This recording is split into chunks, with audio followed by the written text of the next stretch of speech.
pharmacist from Finland. I'm also Vice President in Association of Finnish Pharmacies and Vice President in FIP Community Pharmacy section. Some announcement from FIP. So this webinar is being recorded and live streamed via YouTube. The recording will be available in our website https://events.fip.org. You may ask questions and you are warmly welcome to ask questions using the question box provided. And you are welcome to provide feedback to webinars at fip.org. If you would like to become a member of FIP and you are warmly welcome, please visit www.fip.org membership registration. This webinar is sponsored through unconditional funding by Pfizer. This new FIP series, Enabling Equity, Access and Sustainability of Life Course Immunization through Pharmacy-Based Vaccination, builds on the lessons learned from the previous FIP programs, Transforming Vaccination 2020 and 2021 programs. Learning from the work we have delivered, we have identified the key points that influence these next steps we take. They include equity and access to the COVID-19 vaccines, but also other vaccines at various stages of life. FIP needs to address how we can mobilize our pharmacy workforce to address the pandemic iceberg of need and change the system to provide sustainable service across the year. Those key points also include defining equity is not possible without the inclusion of all members of society of all ages. Whatever happens through an infant's life will affect their health later in life as well as the health of those around them. Inequities are cumulative with an impact on the health of a whole population and on generation after generation. Importance of a political will to set policies in place to make the changes required to achieve equity. Different communication strategies should be used to reach out to different generations. We can go to the next slide. Our program deliverables are: the program will focus on sustainability, equity, and access to life course immunization across the year. It will include a suite of advocacy activities and events and publications. FIP has delivered the first event on the series during the Congress in Seville, already in Spain, and aims to deliver 5 digital events that focus on accelerating policy in support of pharmacy vaccinators, with the intended audience being senior leaders of pharmacy associations and policymakers. FIP will also be launching 2 evidence-based publications, one an Enable Policy Toolkit that captures the outcomes of the events and builds on the FIP Advocacy Toolkit and all the advocacy delivered in 2020-2021, and the other on pandemic preparedness and the response of pharmacy globally, regionally, and nationally. The program will also see the delivery of advocacy activities, including commitments and calls to action to enable policy for pharmacy-delivered life course immunization.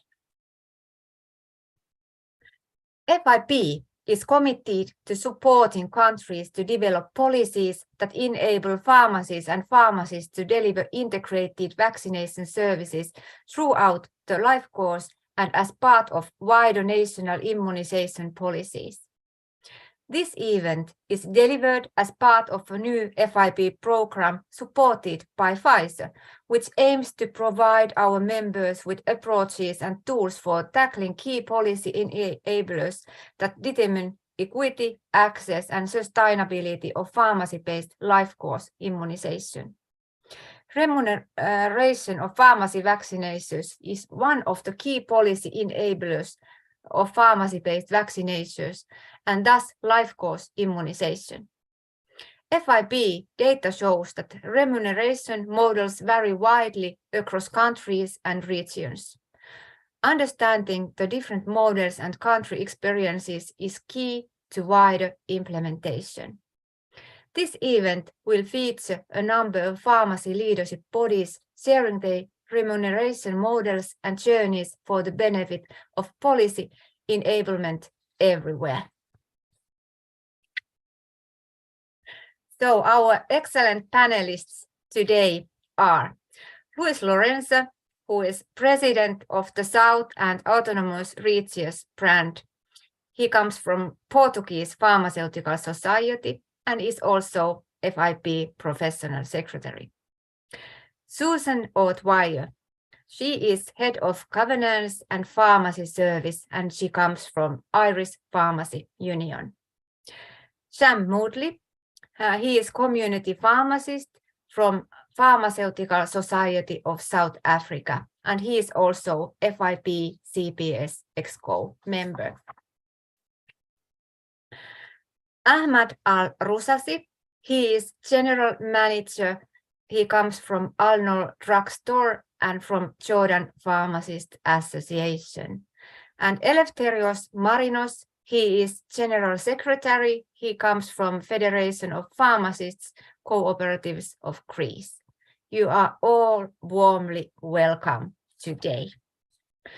And our first panelist today is Luis Lorenzo. He is a Portuguese pharmacist who is currently managing his family community pharmacy.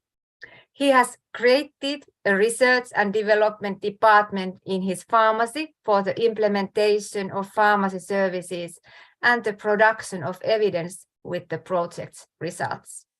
He has been a member of the Portuguese Pharmaceutical Society. He was part of the community pharmacy section for 4 years, and since 2019 he has been serving as the president of the South and Autonomous Regions branch and as a national board member. In the International Pharmaceutical Federation, Luis has served as project coordinator and chairperson of the Young Pharmacist Group and the Community Pharmacy Section Executive Committee Professional Secretary, and as a member of the Board of Pharmaceutical Practice, and since October 2021 as the FIP Professional Secretary. And in 2017, Luis was awarded a VIP Fellowship. Luis, stage is yours. Thank you so much, Sari, and a warm welcoming to all of my colleagues at this panel and of this webinar, and also to all participants.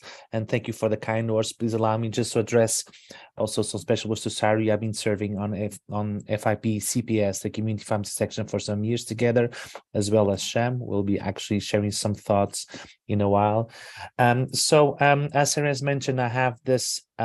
Actually, I have two positions here, mostly as a member of a national Portuguese board or National Portuguese Society, but also as a community pharmacist. I'll share with you a little bit of background and some chronological events related with vaccination within community pharmacies in Portugal. I was part of the first community pharmacists who actually implemented the service in our pharmacies, and I've been since 2007 performing that service at my pharmacy as well. So on the next slide, you can actually see some information, some background information about the vaccination service in Portugal. Just as a side note, I'll be very short and concise and really straight to the point regarding remuneration. I think that's a very sensitive issue that I would like to share with you, that I've been asked to share with you. But I think that in the beginning, it would be important just to share this background information. So back in 2007, there was a law that was approved by the Ministry of Health, allowing community pharmacists to perform a certain number of services. And those services actually were detailed on this ordinance back in 2007 as well. And it was stated that community pharmacists were able to administer vaccines that were not included on a national plan of vaccination. And that keeps on going until nowadays, although there's been a lot of some pushing regarding the importance of having community pharmacists administering those vaccines that are included on a national plan of vaccination. But I will cover that on the opportunities slide a bit further away. But anyway, just to have an idea that we started this as a vaccination service, and it has evolved in 2012, allowing pharmacists. There was also an update on this law saying that pharmacists actually administrate other medicines like muscle relaxants, anti-inflammatory drugs, even antibiotics can actually be administered at the pharmacies. So that has evolved on that regard. Just from the regulatory point of view, and I'm here, I'll share this with you, not only as a community pharmacist, but also as a member of the society, because the society in Portugal is a regulator for the profession. So in order for a community pharmacist to perform a vaccination service within their community pharmacy premises, they need to have an accreditation from the society. That accreditation covers two major areas: the technical part, like all the technique, the physical part, or the or how you actually handle the vaccination, and also a theoretical part. Both these areas need to be renewed. Means that you have the competency approved and given by the society if you enroll on two courses of these two major areas, but you need to renew that both courses in 2 years' time when you focusing on the life support part, and then on 5 years' time really to the theory and also the technical part. So just have an idea that although it's a competency that's provided or is available to all pharmacists, they need to enroll on an extra course and then need to renew that information. Of course, that we have been running the service for 15 years now. It is funny because when I was preparing this presentation, I just realized, hey, we're doing this for more than a decade and a half, which is a lot. And actually, there's been a lot of changes regarding not only the way that the population perceives that service, but also has our other stakeholders, mostly the governments, about their perspective about what can actually pharmacy provide using their vaccination skills.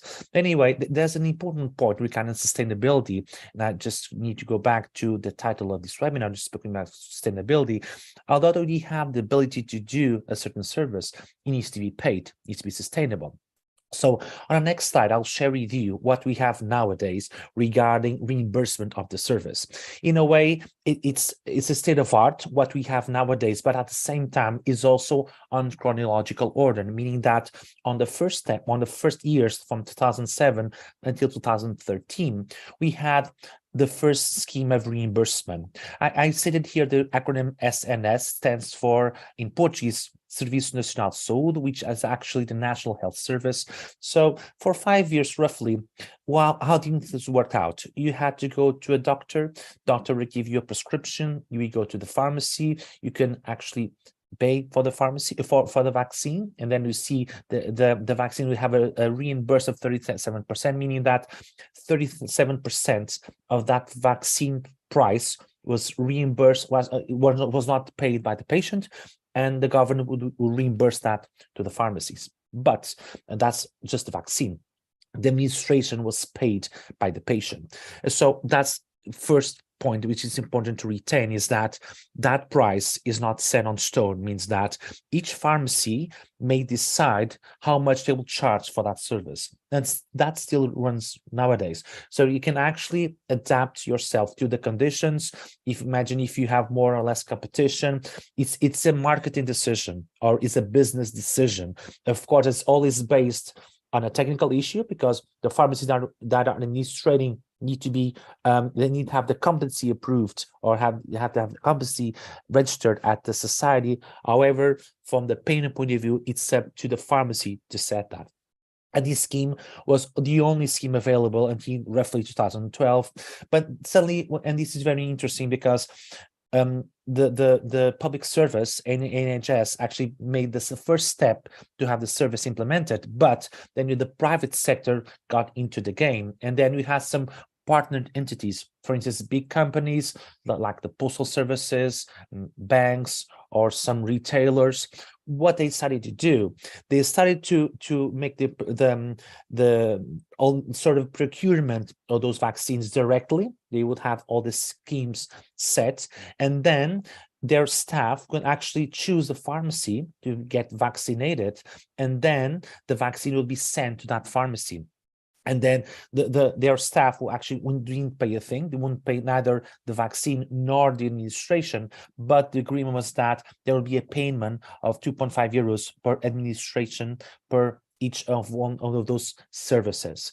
So it was a way that the private sector get into supporting or promoting the vaccination within pharmacies.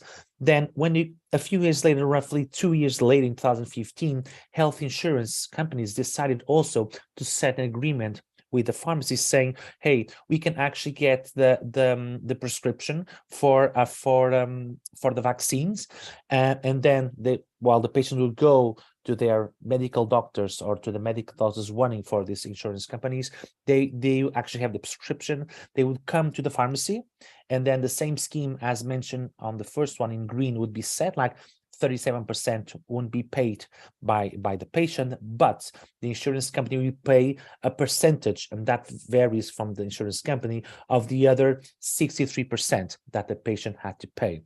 And on top of that, they will also pay for the administration. So again, we have the private sector here supporting the service within the premises of pharmacy. Then roughly 4 years ago, 2018, we had the first agreement with NHS saying that pharmacists would started to administrate vaccines to a certain type of patients, and those vaccines will be provided by NHS, but then the service will also be paid by the NHS. So it was the first time that a service was paid directly to the pharmacies, and actually it was, well, sort of, I wouldn't say it's the first one, because we had a couple of pilot studies with other services, but they actually were not as stable on a long run. But anyway, in 2018, for the first time, the service was paid directly by NHS. And of course, when you look back, we know that we had a pandemic coming to 2020, and we had a couple of issues, and I think a lot of jurisdictions had a lot of issues regarding the accessibility of flu vaccines. So there was, although the scheme was still running, we had a shortage of vaccines going through the scheme, meaning that the NHS would support other schemes like directly from their own providers, meaning they have their GP centers, public GP centers. They would prefer to have them administered by them. When you compare to this scheme, means that although on the long run we were expecting to have more and more patients with more conditions to come, because as I mentioned here, this service is only available to patients who are below 64 with specific health conditions. But the thing is that we know that the bulk of patients that get flu vaccinated actually are above 65. So we actually were looking forward to have those patients coming to the pharmacy as well, and having the service reimbursed by NHS, which hasn't happened so far. There was also a lot of pushing from pharmacists to actually have the COVID vaccination within premises of the community pharmacies, which didn't happen. There was a huge successful project related with testing, but it was a decision by our government to not actually move forward with vaccination for COVID. But anyway, I think that in the future, pharmacies will be used more. And you can see on the next slide that I have a picture, and I'll show you some information. Back in 2019, 1 year prior to the pandemic, we had a whole city, the city is called Lourdes, it's in the outskirts of Lisbon, that the city hall decided just to pay for all the vaccines, and then we are having all the services also being reimbursed by the municipality, meaning that we not only have the central government supporting the system through the SNS 24 scheme, but we also have some municipalities saying, hey, we want to have an active role on this, and pharmacies actually are key to actually have all our population vaccinated. And this is just a translation of one of articles that was published in a journal, a pharmaceutical journal, and it is stated here that, and we have the evidence for that, that the coverage of the vaccination increased by 25% when you actually have this scheme going through the pharmacies, meaning that definitely if you use the pharmacies and the pharmaceutical services, you can actually increase the rate of vaccination, and this particular case on flu vaccination. So it comes to, and I'm running out of time, to my last slide that focus on opportunities and challenges. And from our perspective, as a regulator, and I've been going through also the pandemic times, although they haven't finished yet, I think it is very important, and that will come across to this expand pharmacist-led services, comes to the point that we living in a I don't say a gold era, but we are living in an area full of opportunities, because from my perspective as well as professional secretary of FIP, I noticed that we have different countries where pharmacists and community pharmacists made a huge impact on the systems, either on vaccination, on testing, or on other activities for the public. Now, I think that not only the public, but also our other stakeholders, mostly have ministries of health or all the governmental authorities, are very open to use this network of community pharmacists to increase the vaccination rates or doing other pharmaceutical services. On the other hand, also, very important to keep this in mind, although we have a normal distribution of the involvement of pharmacists, we still lack a lot of involvement from pharmacists, meaning that we need to actually have more and more pharmacies and pharmacists to perform the services within the pharmacies. So we still have a path to follow or to run on this regard. We have, of course, a couple of challenges, mostly from our healthcare providers' perception. Of course, that changes a bit from country to country. In some countries are the medical doctors, in other countries are the nurses, and other countries can be other healthcare professionals. But there's still a lot of resistance because there is this perspective that vaccination shouldn't be performed by pharmacists. But there's a trend, there's a public health trend that we should actually embrace the skill mix and the skill sharing amongst healthcare professionals. We are actually living already a shortage of healthcare professionals everywhere, or in most of the countries, and that will actually get even worse. So it means that we definitely need to set our boundaries. There are some activities actually we suggest for medical doctors, for pharmacists, or for nurses, but we need to know that in some skills they actually need to be shared. And of course, there's always this issue with the government. It's like the main, I'm not saying the roadblock, I think is the major stakeholder that you need to embrace. And sometimes, especially when you have the change of government, because if you have the same government running, for instance, during the pandemic, those same stakeholders will be involved now if you're negotiating a new service. But now when you have the turnover of all the executive boards, mostly from the public authorities, we might not lose leverage for that. So that will be a challenge to actually grab this opportunity and move forward with the services in community pharmacies. And then I'll just like to thank you for your attention. I think I'm sharp on time. Anyway, I'll be available to answer your questions. You can use the Q&A as mentioned by Sari, or at the end, I think you will have some time for discussion. So feel free to address your questions. Thank you so much.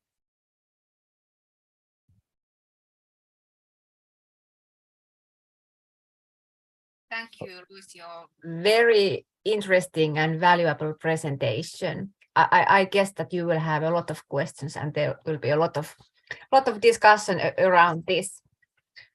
So our next presenter is Susan O'Dwyer. Dr. Susan O'Dwyer is a pharmacist with over 20 years of experience in community pharmacy and has held a variety of clinical and leadership positions in both independent and chain pharmacies. She graduated with the BSc from the School of Pharmacy and Pharmaceutical Sciences, Trinity College, Dublin in 2001. Was awarded an MSc in Dermatology Skills and Treatment by the University of Hertfordshire in March 2013, and a PhD in Pharmacy Practice from Trinity College Dublin in 2018. She has served as a pharmacist lead on the National Clinical Program for Dermatology Working Group and as a member of the Community Pharmacy subgroup of the Pharmaceutical Society of Ireland's Future Pharmacy Practice Project. She is a strong advocate of increasing access to high-quality healthcare in the primary care setting and has led to implementation of several new clinical services in community pharmacy practice. Susan, the stage is yours. Thank you very much, Sari, for that introduction. So as Sari mentioned, I am Susan O'Dwyer and I'm going to talk you through the remuneration of pharmacy services, vaccination services in Ireland. I'll give you a little bit of context about Ireland, a little bit of a timeline of how the vaccination, pharmacist delivered vaccination came to be, talk about the remuneration models, and then end up with some discussion on the kind of challenges that we've had, the opportunities that exist, and some hints and tips for people that are looking to go further along this journey in their own countries. So in terms of Ireland, Ireland is a small country. We have a population of 5 million. We have 1,905 community pharmacies in Ireland. So that means that we've roughly 38 community pharmacies per every 100,000 people in the population. Pharmacies are very accessible. So as well as being on the front line of healthcare and primary care, they're open often 7 days a week, but almost exclusively, they're all open 6 days a week. They often have extended opening hours late into the evening. You can walk straight into a pharmacy depending on what you're looking for. You might need to make an appointment if, for example, it's a vaccination service, or you can just come in and speak to your pharmacist. In terms of accessibility, about 50% of the population live within 1 kilometre of a pharmacy and 85% live within 5 kilometres. So very accessible in our local communities. So in terms of vaccination and vaccination in Ireland, I suppose if we go back to 2008, the Pharmaceutical Society of Ireland brought out a report called Future Pharmacy Practice in Ireland, and that outlined a number of advanced pharmacy services that could potentially be delivered in pharmacy that weren't currently being delivered. And vaccination was in there, and it was really the first time people started to talk about pharmacy as a place where vaccinations could be delivered. In 2009, we had a swine flu outbreak, so H1N1, and as part of that, the government were looking at how many different vaccinators do we need and what healthcare professionals do we need to engage. So they started to train pharmacists. So typically it would have been GPs and practice nurses that delivered vaccination in the community, but pharmacists were trained that year in case they were needed. Now, we weren't actually needed in the end. No pharmacists delivered any of the H1N1 vaccines, but that was really the start of kind of thinking about having pharmacists get involved here. And it was really thinking about pharmacists being involved on an equal footing with GPs and with practice nurses. So we had a workforce of vaccinators in the primary care setting. And then in 2011, that's when it really kind of kicked off. So in 2011, some national legislation was introduced, and this allowed for pharmacists to administer an influenza vaccine without the need for a prescription. So patients could come directly to the pharmacy and they could avail of an influenza vaccine. In 2015, that legislation was extended to include pneumococcal and shingles vaccinations. In 2020, it also then started to include the nasal flu vaccines for children, so the live attenuated intranasal vaccine. 2021, COVID-19 vaccines were included, and then in 2022, adapted COVID-19 vaccinations. So a mix of kind of private and public vaccinations, and I'll talk through some of the funding model there in a minute, but that's really kind of the timeline in terms of what vaccinations we've been delivering and since when. So in terms of kind of the remuneration, so it was probably more privately funded at the outset. So a citizen could come in. If you wanted to avail of a vaccine in Ireland, you could, if you were prepared to pay for it. So you'd pay for the vaccine and the administration, and pharmacies were allowed to deliver that service. But the HSE, so that's our National Health Service, they also got involved in funding some of the vaccinations for people in that 2011 season, so that first season. So what they did is they provided vaccines to pharmacies to administer to patients over the age of 65 who had a medical card. And if the patient had a medical card, they were then, they didn't have to pay for the vaccine to be administered in the pharmacy. A fee of €15 was paid to the pharmacy. In 2012, that was extended, so you had provision of vaccines for people who were over the age of 65, but also people who are medically at risk. So for example, if somebody had a long-term condition that put them at risk if they developed the flu, then they were considered an at-risk patient who could be vaccinated in pharmacy and GP practice, and pharmacies were funded for that as well. So vaccines were provided free by the state, and then there was a reimbursement of €15 if the patient had a medical card. they had medical card eligibility. If patients didn't have a medical card, they could still get the vaccine in the pharmacy, but that had to be a privately sourced vaccine. So the patient had to pay for the vaccine and also pay for the administration in the pharmacy. So you had public and private services. That continues to this day. We've public and private services, but quite a lot more publicly funded services now. So the funding model for flu, if I just focus on flu for the minute, continued from 2011, 12 right up to 2019-20 season. It was that same model, so over 65 or medically at risk if you have a medical card. But then in 2020, we're in the midst of a pandemic. They really wanted to ensure that everybody was vaccinated, that we got as much of an uptake in the population as possible. So what they did then, the government decided to fund anybody over the age of 65. It didn't matter if you had a medical card or not. And similarly, if you were in one of the at-risk groups for whom vaccination was recommended, then that was also going to be free. So free vaccine supplied to the pharmacy, and then the administration was also for these cohorts. Then we had, if you remember, the children's nasal flu vaccine, so the LAIV, that was funded nationally for the first time, so across GPs and pharmacies, and that was funded at a rate of €20, so a little bit more for the LAIV, just with the complexity of the vaccine, having to get consent in the childhood population, it just being a little bit more difficult than the adult service. And then again, we're through a pandemic here, and what they wanted to do was ensure, as I said, uptake. So they started to incentivize GPs and pharmacists to deliver more vaccines. So for every every batch of 10 vaccines that you delivered to anyone over the age of 18, then you would get an extra payment of €100. With the children's vaccine, for every 10 administered, you get an additional payment of €150. So that was an incentive for increased uptake. I talked about the pneumococcal and shingles vaccines coming in 2015. They've never to this date been publicly funded in the pharmacy setting. So in the GP setting, you can get a pneumococcal vaccine funded, but in pharmacy, not just yet. And then shingles is a private service for all citizens, irrespective. So it's not funded by the government at all. In 2021, then COVID vaccines started to come on board, and the funding model there, again, slightly different. So it was a €25 per dose for pharmacists and GPs to administer the COVID-19 vaccine. And there was also a €10 administration fee here. So if you entered patients' details into a new national immunisation database, then you were paid an administration fee.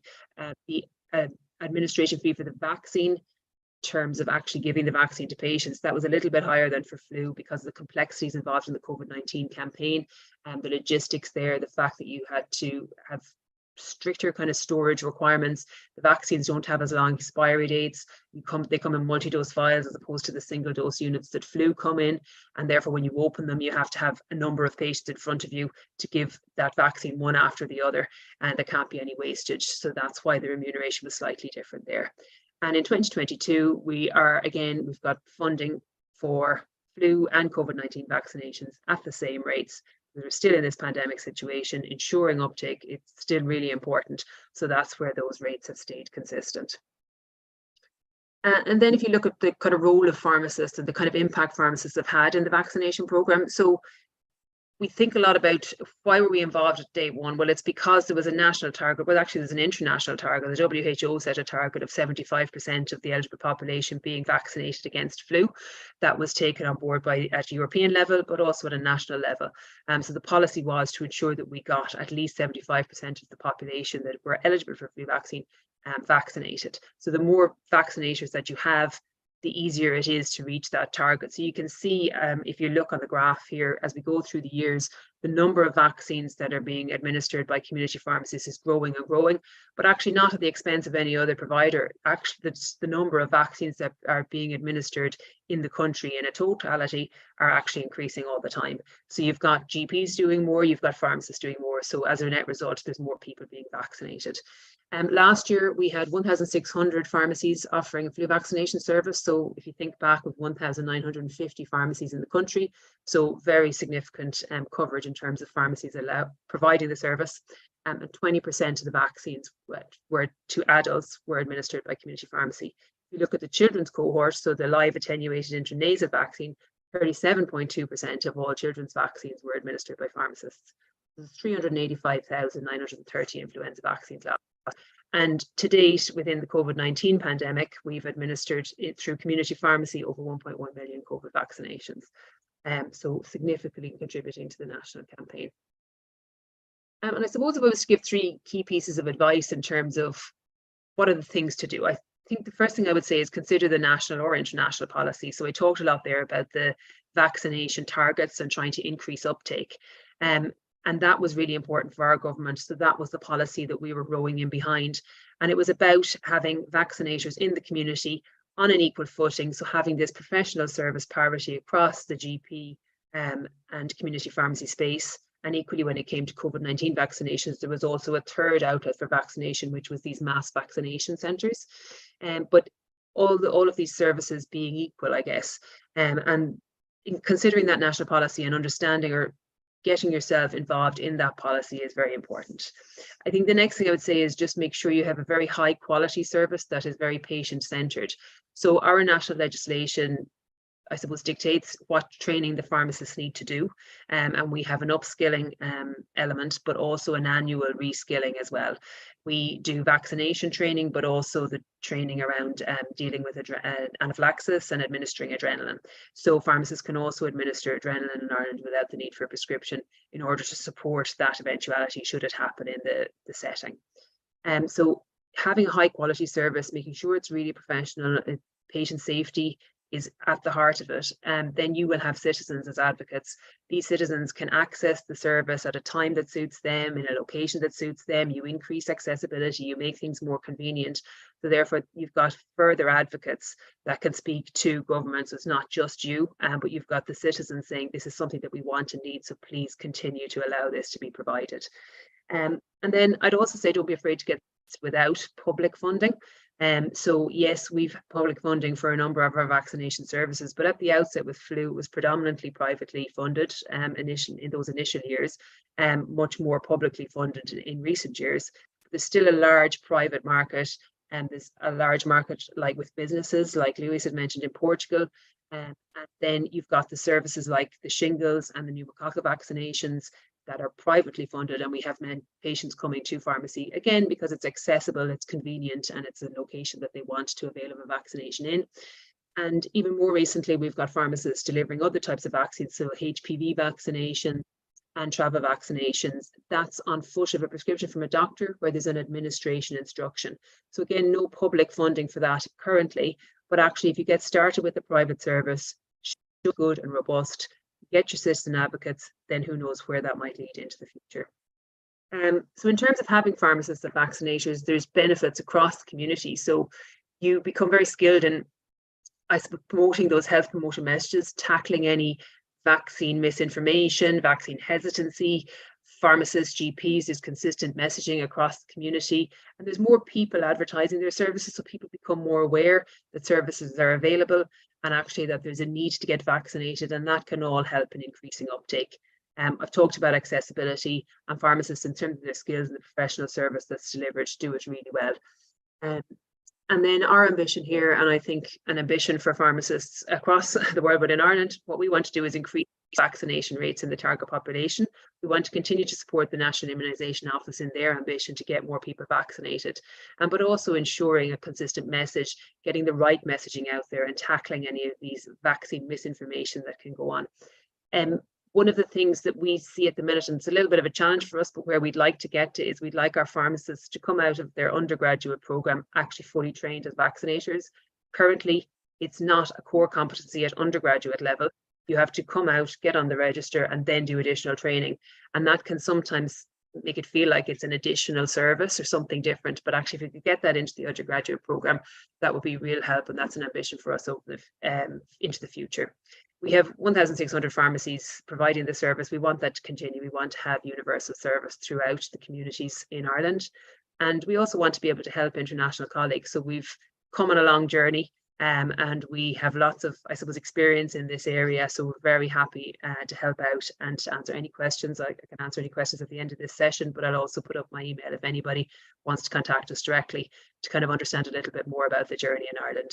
And hopefully we can expand the vaccines that can be administered in pharmacy, either privately or under that publicly funded service. And that concludes my presentation. I'd like to thank you all for your attention. My email address is there, and as I say, I'll take questions at the end. Thank you very much.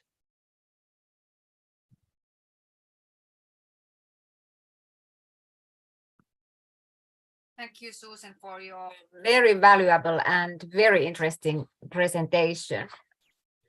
So our next presenter is Sam Moodley. So he is a community pharmacist in the Durban South Basin area, and his academic background includes BSc from University College Dublin, Ireland, B.Pharm, a postgraduate diploma from Stellenbosch University, a master's cum laude from Stellenbosch University, and a PhD. He was recognized as the South African Pharmacy Council's National Pharmacist of the Year in the 2008 and Community Pharmacist of the Year 2019.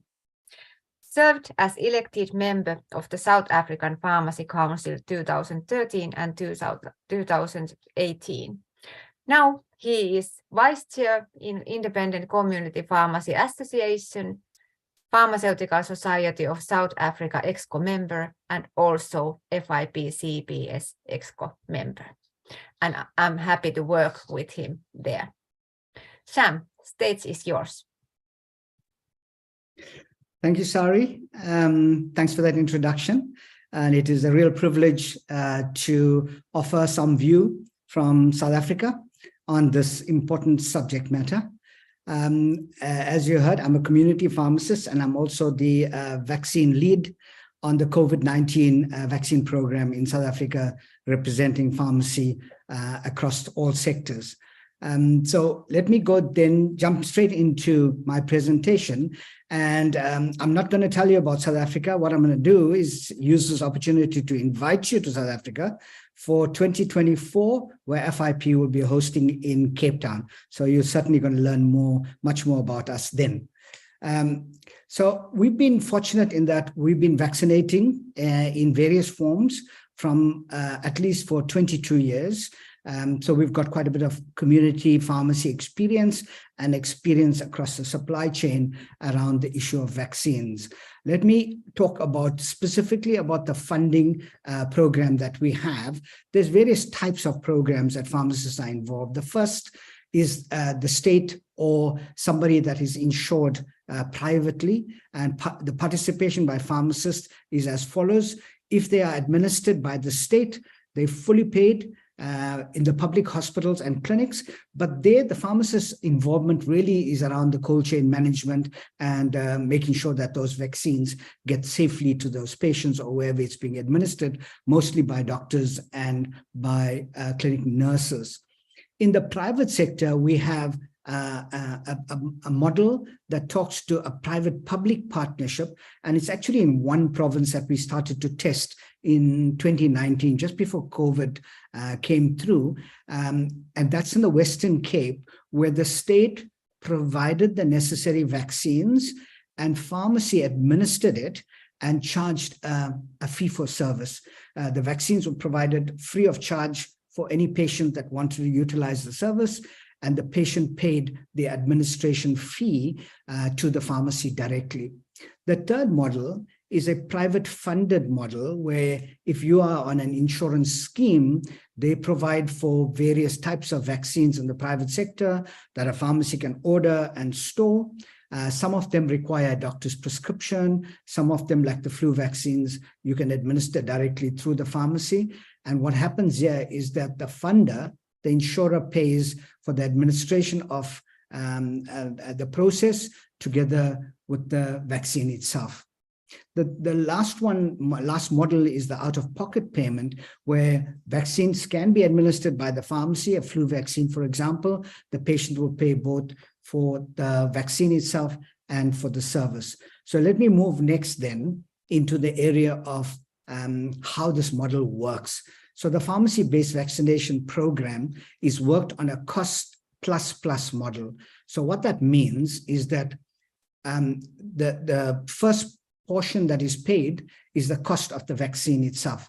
The way medicines, including vaccines, are costed in South Africa, we got the term called the single exit price. So any product that is registered from a Schedule 1 to Schedule 6 that is in South Africa has to go through a government regulation, and a fee is determined by the manufacturer together with government, and that fee is then logged onto the government website. So if somebody wants to know what the price of a particular vaccine is, you can actually go onto a government website and get the cost of a flu vaccine, for example. So that's the single exit price that is paid in the cost model. The the first plus, is the dispensing fee, which is determined in law. South Africa is governed by two regulations. One is the single exit price that I talked about. The second is every fee that the pharmacist charged is regulated. Unfortunately, it's regulated to the maximum. It means that you can actually trade in that service environment where if you can get the service lower at some pharmacy group or pharmacy chain or corporate pharmacy schemes, medical aid schemes or insurance tend to send their patients into that background. Then the third plus model is the cost of the administration of the vaccine itself. So let me just give you some averages and just try to understand that unlike Ireland, where you're getting around 15 euros, this is a low to middle income country. So it varies really depending on who the insurer is, anything from 2 euros for administration to 6 euros. And that's the average that you would get to administer a vaccine in South Africa at a pharmacy. So the average across all the schemes, the administrators, is around 4 euros, about 67 Rand 33 cents. And so we do have the regulation that works around this. So unlike Portugal, for example, where the regulation sits in the pharmacy profession, this is an independent regulator in South Africa. So the Pharmacy Council, which is an elected group of people from pharmacy together with government representation, determines various programs of action. And the Pharmacy Council then recommends a particular fee for this service, which is a vaccination service, and that's around 6 euros. 6.3 euros. So let me move on then to the next slide as to how these pieces of regulation have come together. What council does, the Pharmacy Council, they produce a board notice on a yearly basis. So I'm looking at the last board notice, which was in 2022 on the 3rd of June. And what they say in the board notice from the council is that the pharmacist may levy a fee the program must be administered by the pharmacy. So there's two pieces of where you can claim. One is the administration of the immunization, and the second is to actually dispense either yourself on a pharmacy-initiated therapy. It means you want to administer a flu vaccine, you charge for the vaccine, you get an dispensing fee, and the second component is the administration fee for that. Council then has put that into regulation, and you can see there in those columns, the last column says for an administration of immunization, it's a 5-minute process, and that's your 6.3 euros or 102 Rand that they've determined you can charge as a maximum. And then the dispensing fee is the model that we use for dispensing any types of medicines, which is a fixed model working on a percentage of the cost of the drug and a fixed fee as well. Now, what's missing in this component is that when you look at the regulation itself, when you administer a vaccine, you are compelled to perform certain tasks. The first is to do a comprehensive patient history taking. The second is to administer vaccine according to the expanded program of immunization in South Africa. Then you need to monitor the outcomes of the immunization. You need to call the patient to make sure that they're okay. If there's an adverse event, you need to have the necessary equipment, shock box, for example, to treat. You need a referral system, and you need to keep proper records. So I highlighted the red portions. So if you are administering in your own country, you need to be careful that these little components that make up the service is actually paid for. Now, if you look at the council regulation to administering, it says 5 minutes. You cannot take patient history in 5 minutes. So I think that's a flaw in our system. And I just wanted to highlight so that you are aware that when you build these components, you need to take into consideration all the different parts of the component and make sure it's costed properly. So let me move on then to the next slide that I have, and that to look at how this has come into being. So as I said to you, it's more than 22 years old. In November 2020, in the regulations related to the pharmacy practice, it was promulgated that pharmacists have an extended scope of practice and are allowed to give any types of vaccinations.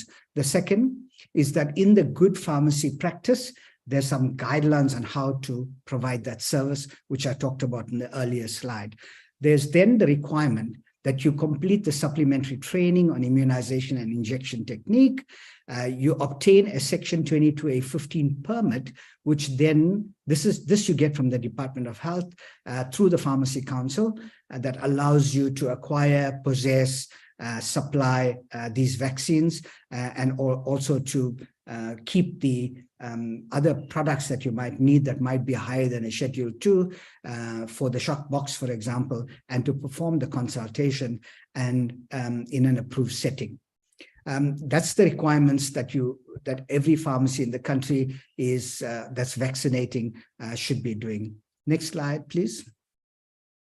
So what has been the impact then of the regulation and this 22 years of practice?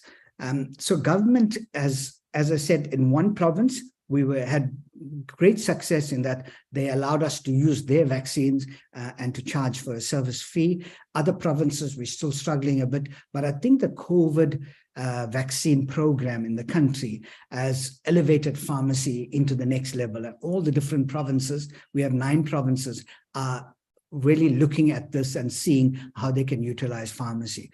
So through the COVID program, we administered through community pharmacy in the country 7 million vaccines. That's about 24% of all vaccines administered in the country, and mostly government administered. The balance of it was administered in community pharmacy. The way the model worked here is that we purchased the vaccines, the COVID vaccines, we administered, and government allowed us to charge a fee, and government paid for that. Both they paid back the purchase price and they paid back the administration price. There are some flaws in that there's quite a bit of risk in you buying a tray of COVID Pfizer vaccines, for example, at an enormous price and trying to get that money back through government. So that is a problem that maybe you need to look at when you are doing it.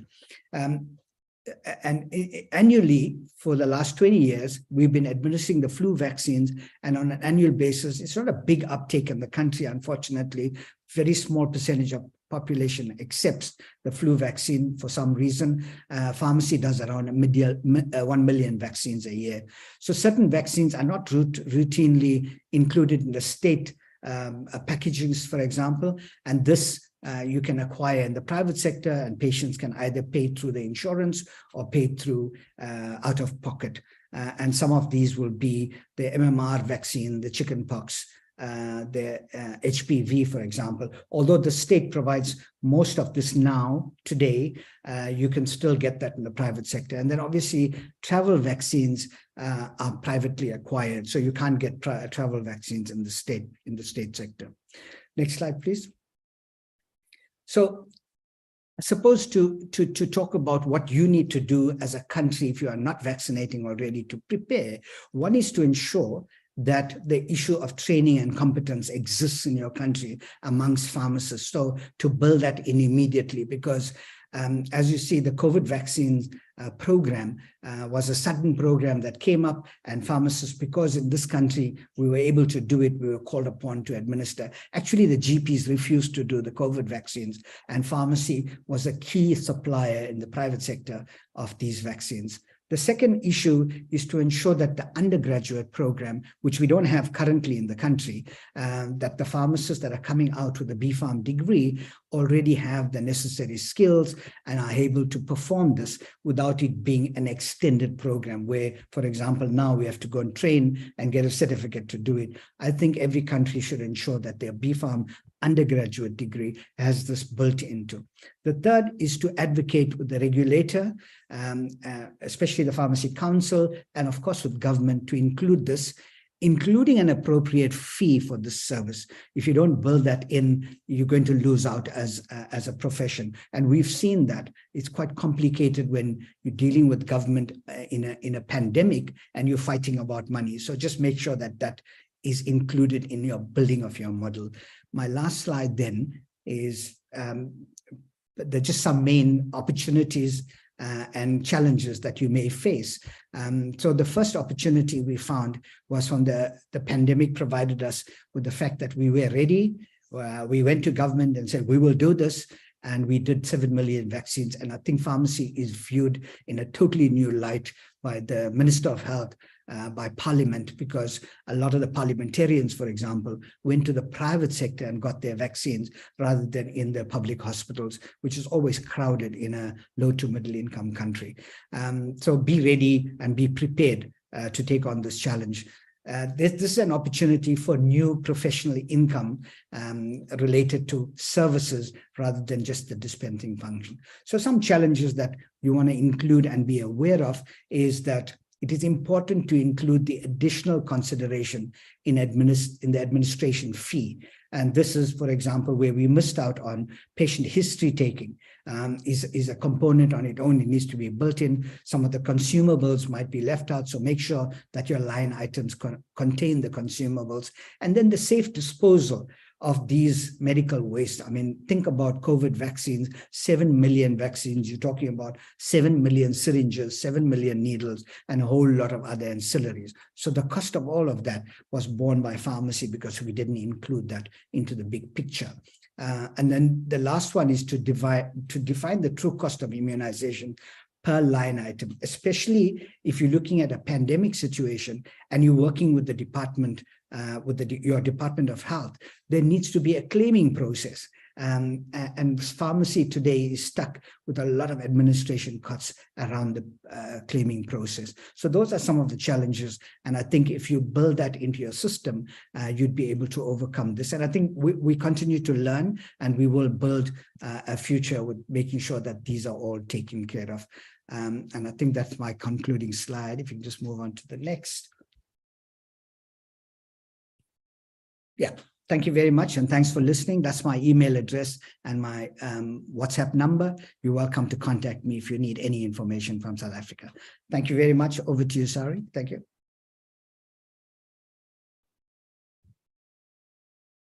Thank you, Sham, for your very interesting and valuable presentation. It seems to me that you all have really worked hard for community pharmacy vaccinations. That is very, very valuable for all of us and very, very important for all of us. So our next presenter is Ahmad Al-Rusasi.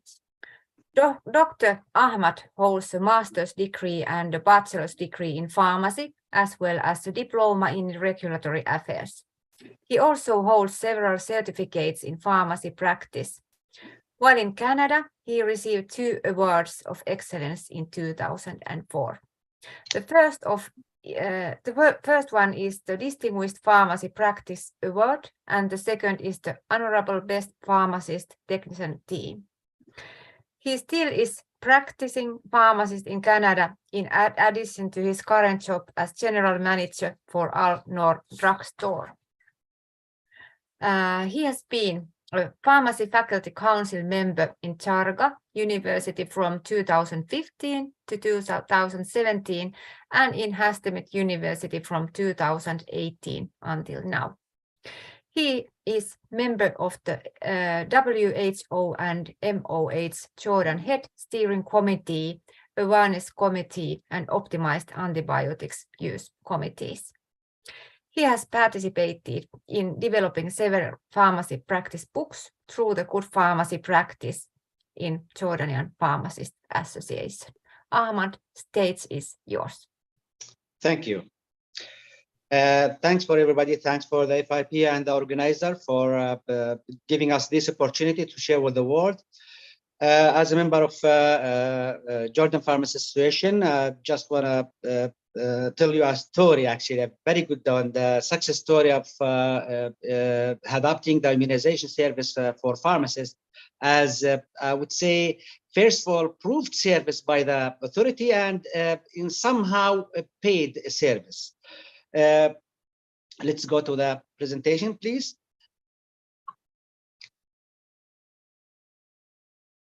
Okay. So what we will be talking about in my presentation for the next 5 to 10 minutes, we will speak shortly about commonly known paid pharmacy services in the world.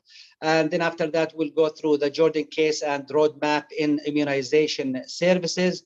Then we'll touch bases in the medication therapy management advancement and as a service that been approved by the government as well. We'll move to the next slide, please. So, what are commonly known as, if you practice pharmacy in the Western world, like in North America or in Europe, you know that there is services that being paid for the pharmacist, if he's practicing them, especially in community pharmacy and sometimes somehow in hospital pharmacy. Like, for example, adopting prescriptions, therapeutic substitution, prescribing emergency, refusal to fill, administration, injectable and immunization, which our main topic today, comprehensive medication management, interpreting and ordering lab tests, minor ailment assessment and management, chronic disease management, smoking cessation services, home retirement home visits as well, and point of care testing. We'll go to the next slide, please. So, what you need in order to get remuneration for any service that's been given by a pharmacist. First of all, you need an official acknowledgement. So you cannot really do anything without having official acknowledgement by the government that this is a service that to be paid as a service, let's say fee for service. So first of all, this is actually was our main concern, is to get the immunization service adopted, or let's say acknowledged by the government, the Jordanian government, that this is a service that can be given by the community pharmacists in Jordan. Previously, this area was foggy. What I mean by foggy, so because it was not written perfectly or exactly in the let's say directions or the government like main rules, so the pharmacist was hesitant. Is he okay to give this service, or is he not okay to give this service? What will happen if he is giving this service without having a pure and clear official acknowledgement? Will he be disciplined? Will he be like sent to jail or whatever? So it was really foggy area, and we have to fight in order to get the official approval in that. So after getting this official acknowledgement, then there is a service remuneration. Then we can ask for, let's say, fee for service after getting the official acknowledgement. Let's go to the next slide, please. If we go back to our roadmap, like how we started the immunization service in Jordan, started in 2014. We form a group led by the ex-vice president for FIP, Dr. Samir Samas. And back then we are actually good pharmacy practice group. We initiate the awareness. We start to our association. Our association start talking about it, and that we start spread the news among community pharmacists. Then in 2018 we form what's called immunization committee. The immunization committee actually formed like around 12 of pharmacists and key member pharmacists, again led by Dr. Shamas. And then in 2019, in order to convince the authority that the pharmacists are part of the healthcare team members and they are able to administer immunization because they have the knowledge, they have the key in order to do so. So what we've done, actually, we prepared our first community pharmacist immunization guide, and we took this guide, we printed around 2,000 copies of it, and we took this guide and we went to the Minister of Health and we show him that this is our key for success. This is our roadmap. Every pharmacist will be trained in how to do to administer the immunization, and we deserve to be acknowledged to give this kind of service. The community needs us because we are first line. Then in 2020, in the 17th of August, to be exact or precise, we got an approval from the Ministry of Health that, okay, pharmacists can give the vaccine, and in between two brackets, only the flu vaccine. But it turned out that we have the pandemic for Corona, and pharmacists and pharmacy students, like 50-year pharmacy students from all universities in Jordan, were actually the majority of the team who were giving vaccinations for COVID. And they were actually, besides to that, they were taking the sample for PCR. So going to the next slide, please. So this is the guideline that I was talking about. It was around 90 pages guideline. It was very precise and step by step how to get, like, the pharmacist qualified to become an immunizer pharmacist. Beside actually how to get his pharmacy, like the community pharmacy is a pharmacy been acknowledged to be as immunizing pharmacy, a pharmacy that will have all the equipments and all what's needed in order to be eligible to give the immunization inside. And the one in the left was actually the letter given or directed to our what's called this leader, like the pharmacist leader in Jordan, from the Ministry of Health, telling him that, okay, we have authorized the pharmacists to give the flu vaccine in their community pharmacies. Going to the next slide, please. So what we are looking for the next is actually to get more vaccines to be authorized or to be acknowledged as vaccines to be given by a pharmacist, like let's say travel vaccines, any kind of vaccines. Like, this is actually still, we are working on it. Hepatitis vaccines, whatever it is. But moreover, I'd like to mention another success story in this regard, which is actually a big success story, is the acknowledgement of medication therapy management. And you know all, as pharmacists, that when we conduct medication therapy management to the public or to whoever eligible for it, we know, if we notice that that person or that patient is lacking the immunization in that year, we can always initiate the immunization in this medication therapy management session. So there is a committee started, actually formed by 5 members, the JPA, our association, Jordan Ministry of Health, JVDA, and Jordan Insurance Federation, GIF, and besides to the Applied Science University, and those all working together in order to acknowledge or recognize medication therapy management as a community, as a service that's been performed by community pharmacists. And we are working in qualifying, getting the pharmacist qualified in order to perform this kind of service by having a diploma from starting from Applied Science University. But it's not only for that for university, it can be actually done by another universities. But this is a start for a big thing in Jordan, and to get more services done. Going to the next slide, please. And the success is going through. Actually, we are working and getting more services to be adopted or to be acknowledged by the government authority. The smoking cessation service, next, chronic disease management, point of care services, diagnosis and treatment of minor ailments, and others. So we are moving in the right road, and hopefully we'll get there like in every single services that been mentioned. That's all about Jordan success story in immunization, and thank you very much for listening.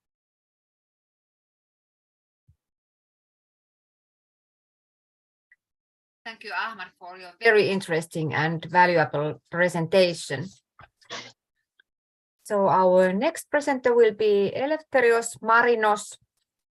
He is graduated from the Pharmacy School of Semmelweis University in Budapest, Hungary in 1995 with a master's degree, and since 1998 he has worked at the family-owned community pharmacy, which is located in the southern suburbs of Athens.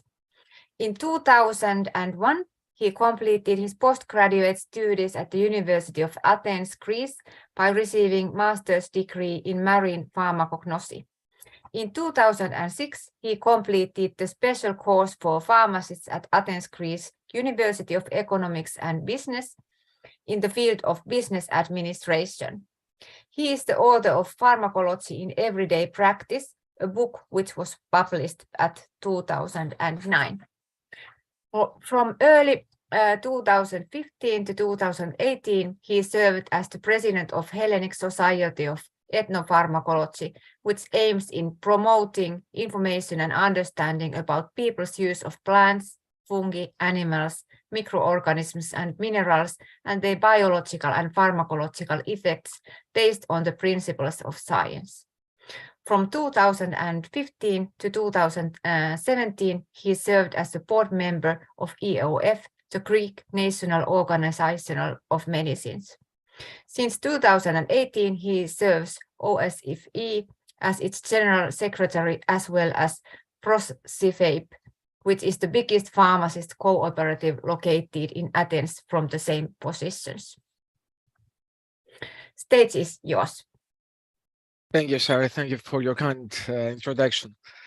Well, first of all, I have to confess that the Greece, the story of Greece, which I'm supposed to tell you, doesn't have achievements like what we've seen in the previous countries. But what is going to be, I think, and I hope useful to our audience is the road that we followed till we got to a point from where we start to see, we start to hope, let's say, for a new remuneration, for an active remuneration model. But first things first, let me just explain, or to give you an idea, what is the environment, the background, the healthcare environment, where what is it in Greece, and what the community pharmacists have to face. First of all, in Greece, we hold several records. One record is that we have the most dense network of community pharmacies, most probably in the whole world.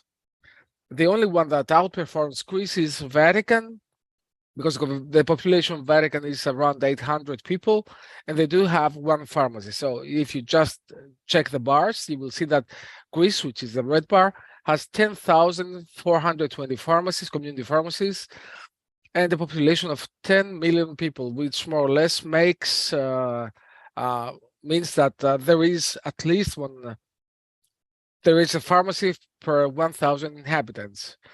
So the second record that Greece is holding is that has the smallest number of general practitioners per 100,000 population. That means that there is a lack of general practitioners, but Greece holds another record, has the most specialists, doctors, per 100,000 people. That means that in Greece you can find much more easier somebody to talk to you about your kidney, but there is a difficulty to approach somebody in the primary healthcare sector.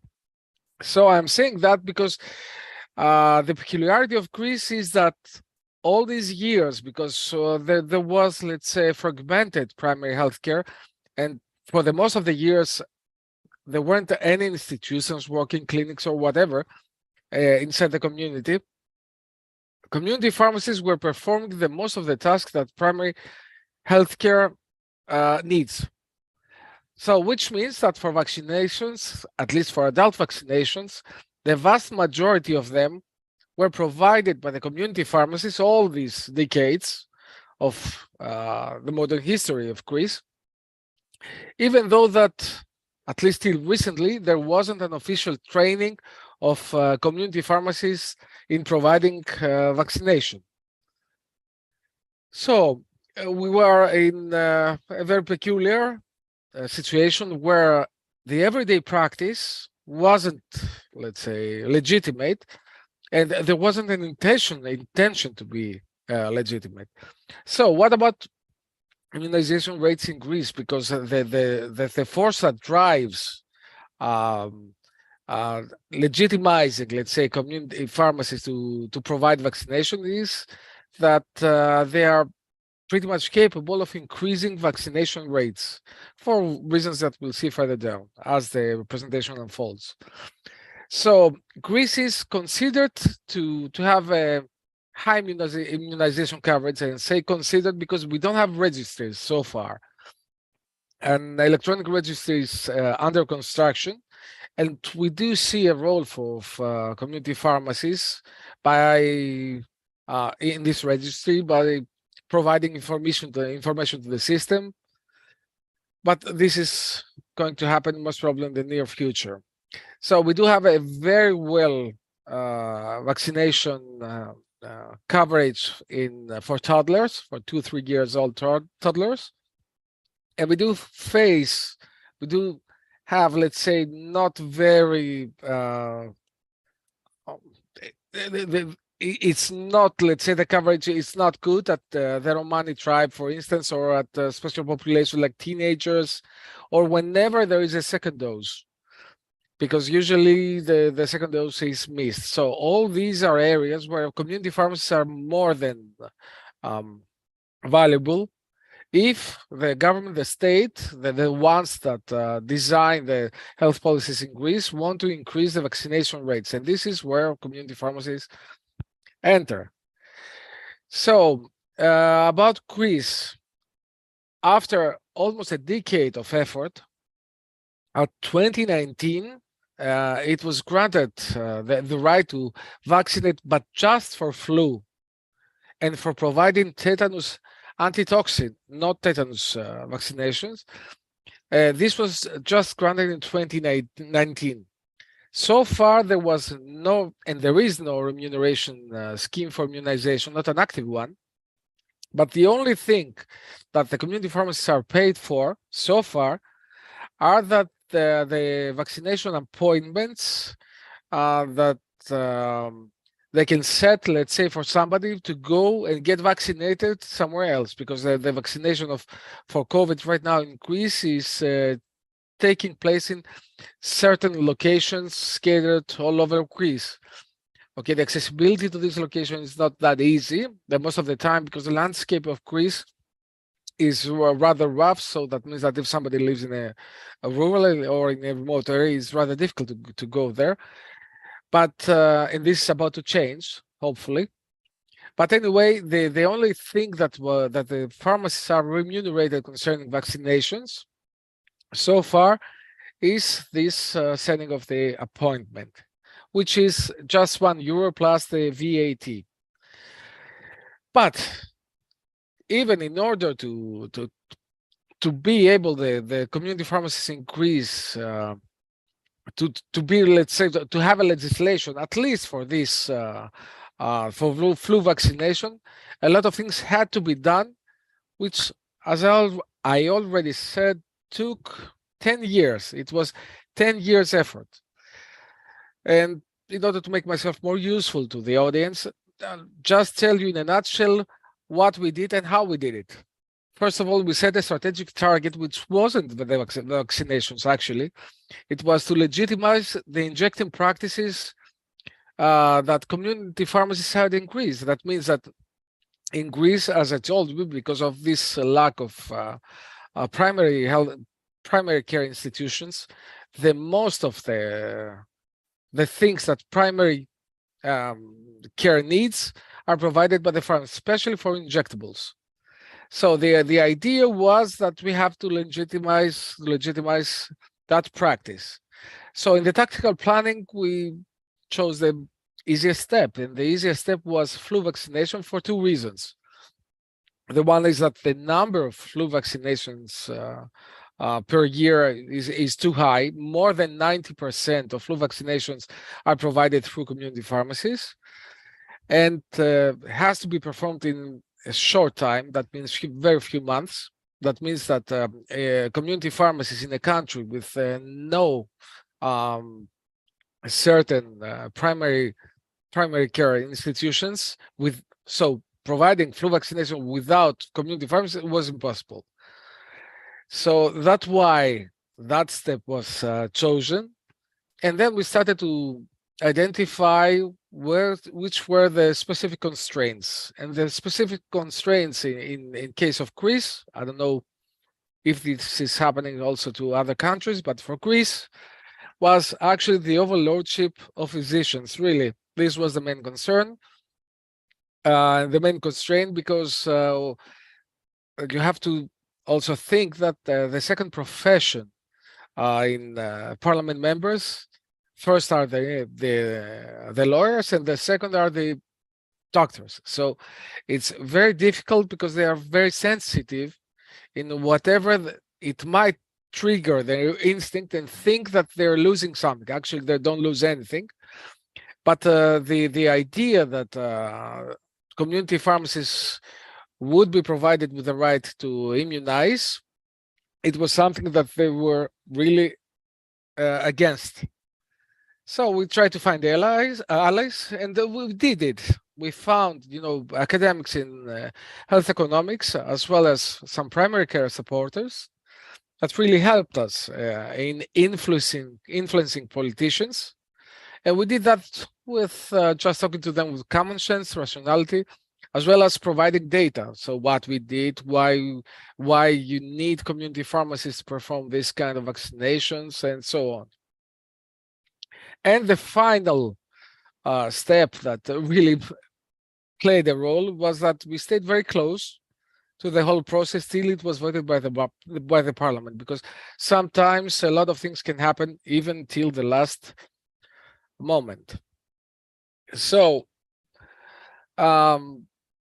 what we didn't know that time is that a lot of unknown things can happen and can help us. And really that took 10 years effort, showed, let's say, the way that we should have to follow, but the opportunity that came in front of our eyes with during the pandemic was the one that we hope is going to make things, let's say, easier, make the remuneration come in a shorter period. Let me put it this way. So what is happening right now is most probably the COVID vaccinations will soon be provided through the network of community pharmacies. There will be a remuneration for COVID vaccination, a fee, which is most probably, which is very important for us because so far the service is not, let's say, separated from the rate that we get whenever we are paid for a medicine. So we don't have this cost plus, we just have the cost. That's it. The first plus is the rate, the profit that we make for the medicines, and that's it. There is no fee. So we hope that this, even if it's going to be small remuneration for COVID vaccinations, will start, let's say, a process. And we do that, keep that in mind, because the mechanics that are working in the back are that pharmacists can improve access, communication, and of course, pharmacists can discover the vaccination needs much better by using every opportunity, every interaction with the people that come to our pharmacies. So, and the main advantage that we have is that we offer extended operating hours, accessibility without an appointment, and we do have established trust with patients. So by ending, we'll just suggest everybody to don't miss the opportunity. The opportunity is now.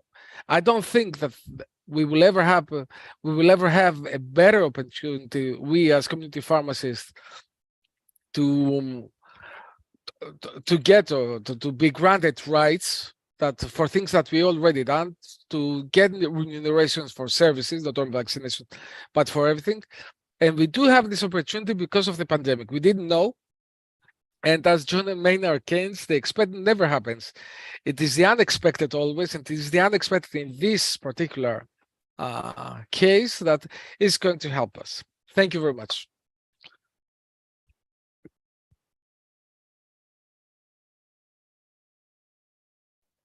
Thank you, Eleftherios, for your very interesting and valuable presentation.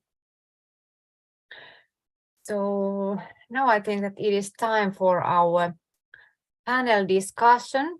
So I think that we have time for one question altogether.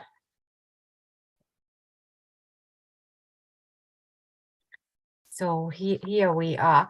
So there are no questions in our Q&A box, but I have prepared one.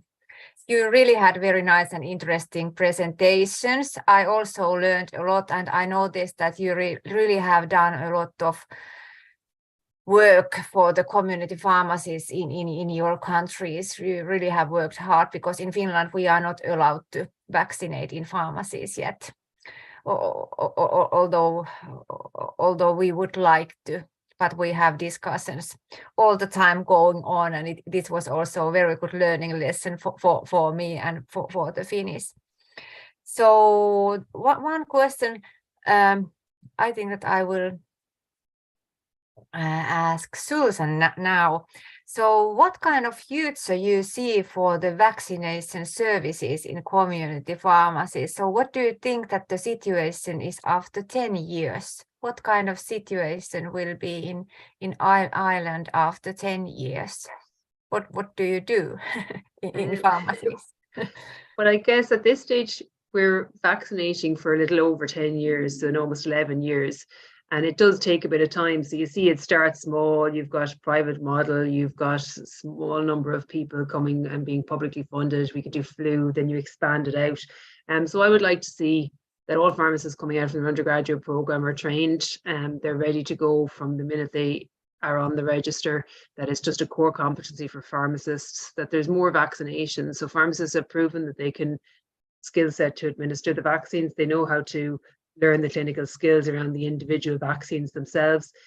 We're able to deal with anaphylaxis management. So there have been incidents of anaphylaxis in community pharmacy in Ireland that have been dealt with by pharmacists successfully. So I think people can see the quality of the service, but also the professionalism and the ability to deal with any unforeseen circumstances. So if you've got that and you build on that, hopefully it'll expand to other vaccinations, and we'll see more being delivered in community pharmacy over the next 10 years. Yes. Thank you. So same question for the sham. So you really have worked hard and you really have very great results in South Africa. So what do you think, what's the situation with vaccination in community pharmacies during next 10 years, after next 10 years? Thanks, Sari. I think the starting point is that we have a dual system, a private system and a public system. The Department of Health is moving into a single platform, very much like the NHS that you have in many of the European countries. So what we're hoping for, and we've made a submission to this, that vaccine become a key competence in pharmacy, and that pharmacists are paid both for the service itself, the full service itself, and allowed to utilize the state vaccines. So I think that's the first issue that we would like to see happen in the next 2 to 3 years. The second is that very much like Ireland, we have put a proposal in for all the pharmacy schools to ensure that every pharmacist that comes out with that full competence, so they don't have to be trained again. And then in the interim between now and that period, I think we should be tackling areas where we already have competence in injectables. We should be looking at how to perform those tasks. If you look at South Africa and ARVs and HIV, it's a huge area. So there are now long-term, long-acting injectables coming in. We already started to analyze and look at how do we do injectables in community pharmacy for HIV, for example. So looking at new areas would be the next challenge for us. Travel vaccines is the next one. Yes, thank you for the very nice answers and your knowledge on this area. So time flies. I think that we have to go on. Thank you all for your interesting presentations once more, and thank you for our audience for joining us. So the recording of this session will be available on our website, https://events.fib.org. And if you would like to become a member of FIB, and you are warmly welcome to join us, please visit www.fib.org membership registration, and we would see in our next webinars. Check all future FIB digital events, events.fib.org. And thank you all very warmly for attending us in today's webinar. See you in next webinars, and have a great day and have a great week ahead. Thank you. Bye-bye.